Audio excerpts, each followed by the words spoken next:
Multiple casualties have been reported following an explosion at a rally in the Afghan capital, Kabul. Local media say at least 60 people have been killed and about 200 injured by a suicide bomber. Thousands from the Hazara minority rallied because an electric power line was to be routed away from their province. There are reports that there could have been more than one attack or two. The Islamic State terror group says it was behind the blast, but there's question marks over that. Let's talk to political analyst Catherine Shackdam to try and explore this a bit further now. She's joining us live on the line. Catherine, hi. ISIL militants say that they're responsible, but this is Taliban territory, so could ISIL be trying to gain ground there? If not physically, certainly politically?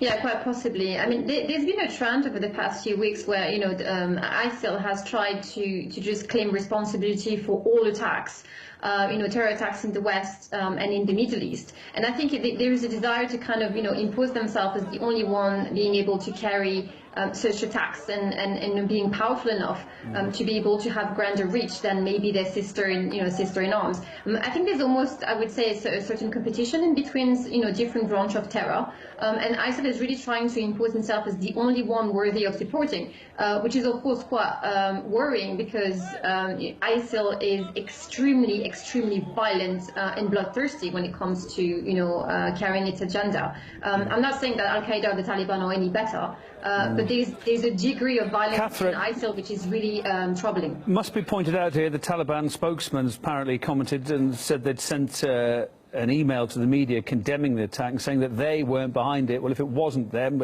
I suppose it must have been ISIL, must it?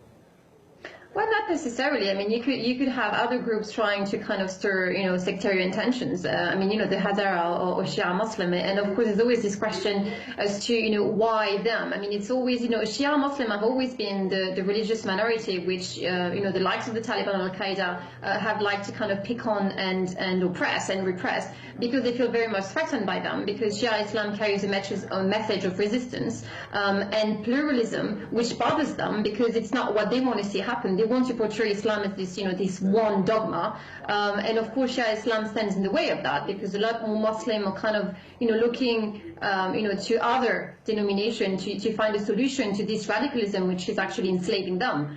They understand this, this I'm talking about the Sunni world. So do you think the Hazaras here they're a minority? Do you think they were attacked intentionally because of their religious beliefs? Yeah.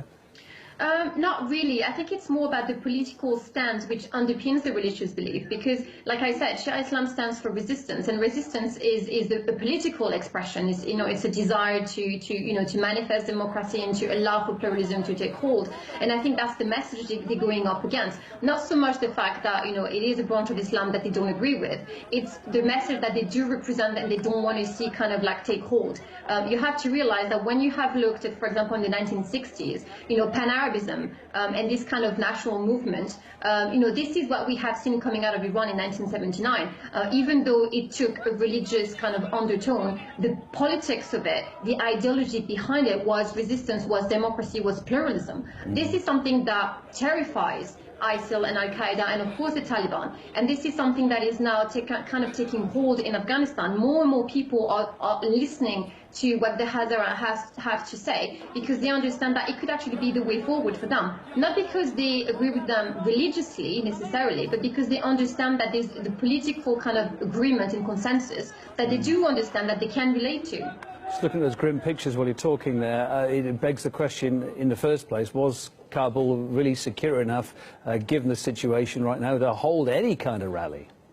No, this is true. But again, I think that Afghanistan has been kind of set up for failure, if I'm quite honest, because, the state has operated under some form of Western tutelage, but never really given the weapons and the means to establish itself as a real nation state. And that's the problem. When we talk about Western interventionism, when we talk about, going out to help countries to kind of, bring about democracy, we need to be really real about what we want to achieve and how we want to see it achieved. Are you going in there to actually empower people or actually tell them what to do? There's a great difference. And I think that Afghanistan cannot defend itself because it hasn't been given the tools to do it. And I'm not just talking about weapons. I'm talking about, allowing them to politically flourish, to find their own identity, their own voice, and to allow for the Afghani people to actually decide what it is that they want to see happen in their land.